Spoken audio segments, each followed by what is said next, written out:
वसुदेवसुतं देवं कंसचाणूरमर्दनं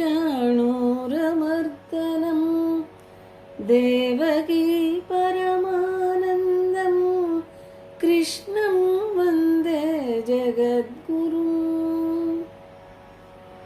गोपिका जीवनस्मरणं गोविन्द गोविन्द। శ్రీమన్నారాయణీయము 38వ దశకము.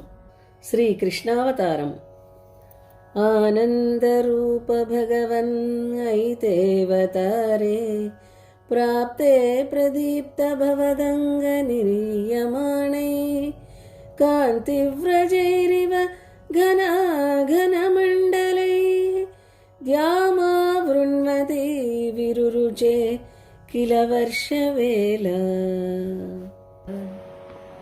ఓ ఆనంద స్వరూప, నీవు అవతరించు సమయమున వర్షాకాలము వచ్చెను. నల్లని తళుకు చిందెడి గొప్పగా ప్రకాశించెడి నీ శరీరము నుండి వెలువడు కాంతిపుంజము అన్నట్లు ఆకాశమున మహామేఘ సమూహములు వ్యాపించి వర్ష ఋతువు మిక్కిలి శోభించెను.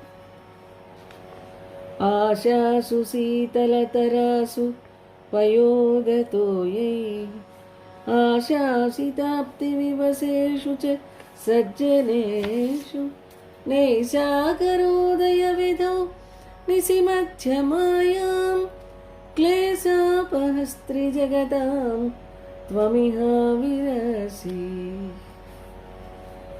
మేఘముల నుండి కురియుచున్న జలధారలతో అన్ని దిక్కులు మిగుల చల్లదనమును పొందుచుండగా తాము కోరినది ఇన్నాళ్టికి లభించెను కదా అని సజ్జనులు ఆనందపరవశులు అగుచుండగా అర్ధరాత్రి సమయమున అమృతాంశు బింబము ఉదయించుచుండగా జగత్రయముల కష్టములను హరించుటకు ఓ హరి నీవు ఈ లోకమున అవతరించితివి.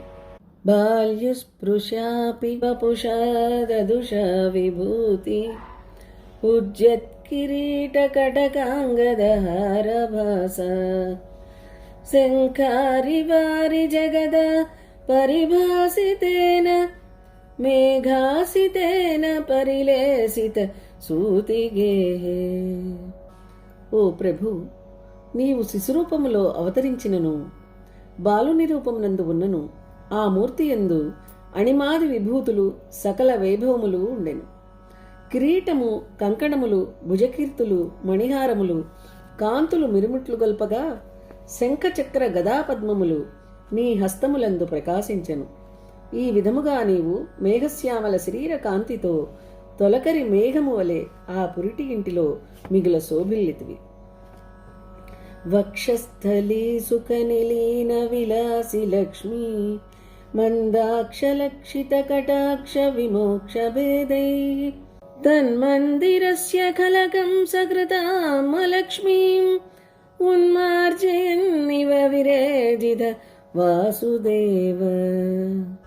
ఓ వాసుదేవ, నీ వక్షస్థలమునందు సుఖానుభవముతో అత్యంత విలాసముతో ఉన్న లక్ష్మీదేవి తన ప్రేమతో కడగంటి చూపులను పలు విధములుగా ప్రసరింపచేయుచుండగా ఆ ప్రకాశముచే దుష్టుడగు కంసుని మందిరమున వ్యాపించిన అలక్ష్మిని తుడిచివేయుచున్నావో ఏమో అన్నట్లు నీ అవతార సమయమున దేదీప్యమానముగా ప్రకాశముతో విలసిల్లితివి. సౌరిస్తు ధీరమునిమండల చేతసోపి దూరస్థితం వపురుదీక్ష నిజేక్షణాభ్యాం ఆనంద బాష్పపులకోద్గమ గద్గదార్ద్ర తుష్టావదృష్టి మకరందర సంభవంతం. ఓ హరి, సూరవంశయుడైన ఆ వసుదేవుడు మాత్రము ధీరులైన మునుల చిత్తములకు కూడా అందరాని నీ రూపమును తన కన్నులతో చూడగలిగెను. కన్నుల వెంట ఆనంద భాష్పములతో శరీరము పులకరింపగా అట్టి స్థితిలో గద్గద కంఠముతో తన కన్నులకు మకరందరస ధారగా ఆనందకరునిగా ఉన్న నిన్ను స్తుతించెను. దేవ ప్రసీద పరపూరుషతాపవల్లి నిర్లోనదాత్ర సమనేత్ర కళా విలాసిన్ ఖేదానపాకురు కృపా గురుభి కటాక్షైః ఇత్యాది తేన ముదితేన చిరం నుతో భూ.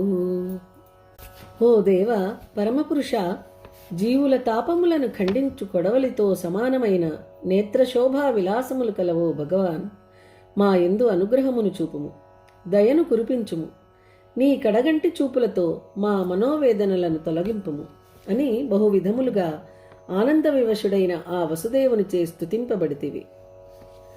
మాత్రా చ నేత్రసలిలా స్తృతగాత్రవల్య స్తోత్రైరభిష్టుతగుణః కరుణాలయస్త్వం ప్రాచీనజన్మయుగలం ప్రతిబోధ్యతాభ్యాం మాతుర్గిరాధదిదమానుషబాలవేషం.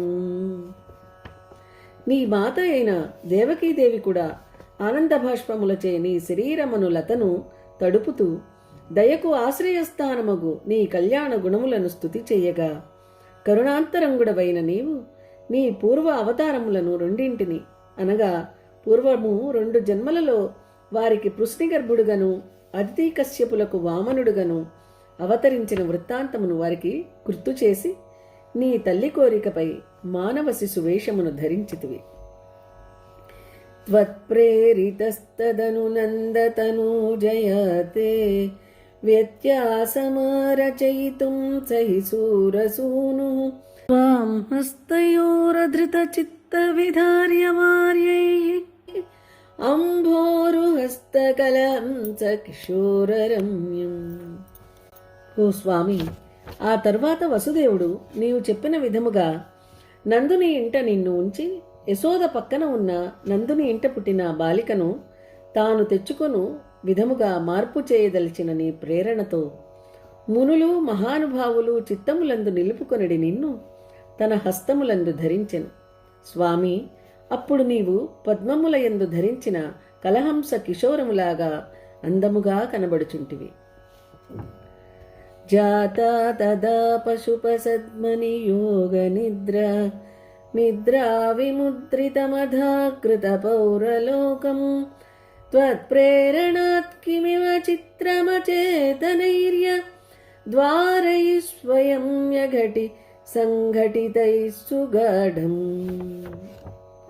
అప్పటికే నందుని ఇంట జన్మించి ఉన్న యోగమాయా వశముచే మధురానగర పురవాసులైన జనులు గాఢ నిద్రలో మునిగిపోయిరి. ఓ ప్రభు, నీ ప్రేరణచే జరుగు పనుల విషయమున ఆశ్చర్యము ఏమి ఉండును? కనుకనే అఘటనాఘటన సమర్థుడవగు నీ ప్రచోదనము చేత అచేతనములై మూయబడి ఉండిన ద్వారముల గడియలు తమంతట తామే విడిపోయి తలుపులు తెరుచుకున్నవి. శేషేణ భూరి పడవారితవారినాద స్వైరం ప్రదర్శిత పదో మణిదీపితేన త్వాం ధారయన్ సఖలు ధన్యతమః ప్రతస్తే సోయం త్వమీశ మమ నాశయ రోగవేగాన్. అనంతరము ఆదిశేషుడు తన విశాలమగు పడగలు విప్పి యమునా నది ప్రవాహమును వాన నీటిని అడ్డగించి మార్గమును తన పడగల యందలి గొప్ప మణులచే ప్రకాశింపజేసెను. అత్యంత ధన్యుడగు ఆ వసుదేవుడు నిన్ను ఎత్తుకొని ఆ మార్గమున వ్రేపల్లెకు పయనించి వెళ్ళెను. ఆ విధముగా చిత్రమైన మహిమలు కలిగిన ఓ ఈశా, నీవు నా రోగములను నశింపచేయుము. నమో భగవతే వాసుదేవాయ. శ్రీమన్నారాయణీయము 38వ దశకము సమాప్తము.